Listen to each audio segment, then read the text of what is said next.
Hi friends, ఈరోజు market అయితే బాగా డౌన్లో ఉంది. గ్యాప్ డౌన్ ఓపెన్ అయింది. నిఫ్టీ, బ్యాంక్ నిఫ్టీ రెండు కూడా 2% డౌన్లోకి వచ్చేసాయి. ఈరోజు నా పోర్ట్ఫోలియో ఆల్మోస్ట్ 2% డౌన్ అయ్యి 1% ప్రాఫిట్లు అయితే కనిపిస్తుంది. అయినా చాలా సంతోషం. ఈరోజు ట్రేడింగ్లో నాకు 1000 రూపీస్ అయితే ప్రాఫిట్ రావడం జరిగింది. హెచ్డిఎఫ్సి బ్యాంక్, ఐడిఎఫ్సి బ్యాంకులో అయితే నేను కాల్ ఆప్షన్, ఒక పుట్ ఆప్షన్ సెల్ చేశాను కదా, అందులో మంచి రిటర్న్స్ రావడం జరిగింది. ఈ ప్రాఫిట్తో నాకు ఈ మంత్ మంచి రిటర్న్స్ అయితే జనరేట్ చేయడం జరిగింది. చాలా సంతోషం. ఉగాది పండుగ మనకు ఉగాది కానుక ఇచ్చేసింది.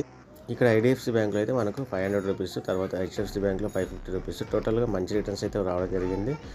మార్కెట్ మొదలైన ఫస్ట్ 2 మినిట్స్లోనే ఐడిఎఫ్సి బ్యాంకులో నాకు ప్రాఫిట్ రావడం, తర్వాత 950కి హెచ్డిఎఫ్సిలో ట్రేడ్ తీసుకోవడం, 10:04కి నేను ట్రేడ్ అయితే ముగించడం జరిగింది. ఆల్మోస్ట్ 20 మినిట్స్లో నా ట్రేడ్ అయితే ముగించి ఈరోజు నా ట్రేడింగ్ డేని క్లోజ్ చేశాను. చాలామంది చూస్తున్నారు కానీ సబ్స్క్రైబ్ చేయట్లేదు. సబ్స్క్రైబ్ చేసి మీ సపోర్ట్ అందించండి. అందరికీ ఉగాది పండుగ శుభాకాంక్షలు.